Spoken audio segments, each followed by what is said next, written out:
Gusto mo ba ng maraming followers? Oh, iniisip mo na. Alam ko, nanonood ka ngayon. Naninood ka ngayon. Isipin mo.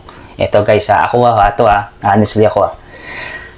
Nag-upload ako ng content 3 days ago or 2 days ago. Biglang nag-viral siya. At from 206,000 followers ako, umabot siya ng 208,000 followers na siya ngayon. Pero at least paano umuunlad pa rin, umuusad siya. Akala ko kasi sa umpisa kasi from 205 ako, excuse me. 205 ako dati, biglang bumuhos talaga guys. Akala ko din siya, mag-stay lang siya ng 205. Pero sa tiyaga ako sa paggagawa ko ng content, ayun, biglang naka-viral ako na bumuhos talaga yung followers ko. In just 1 day or 2 days, umasok sa akin almost 3,000, di ba? 2,000 or 3,000, mga ganyan yata. Basta yun na guys. O diba, ang pinakatamang sagot po diyan is content is the key. Always kong sinasabi po yan, content is the key. Wala nang ibang masasagot dyan, content is the key. Kahit anong pilit mong mag friends to friends, wala mangyayari dyan. Kasi sa friends to friends, hindi lahat yan manunood sa'yo, sabi ko sa'yo. Kasi may sarili-sarili silang content, sarili-sarili silang mga bahay na dapat nilang gawin, mag-upload silang content. Kaya sila gumagamit sila ng account nila para kumita. Pero mga hindi content creator, yun yung mga taong organic. Ibig sabihin guys, meron akong followers na 2,000 na dumami, na bumuhos sa akin.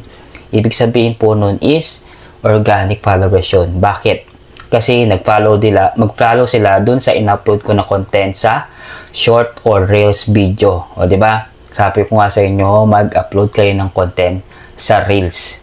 Kahit anong pilit mo guys, kahit tanungin nyo po sa mga expert dyan, yun ang pinaka the best. Content is the key to success and to more followers and more earnings. Yun lang ang masasabi ko sa inyo guys. Okay? Wala na, hindi ko na kailangan paligoy-ligoy ito guys.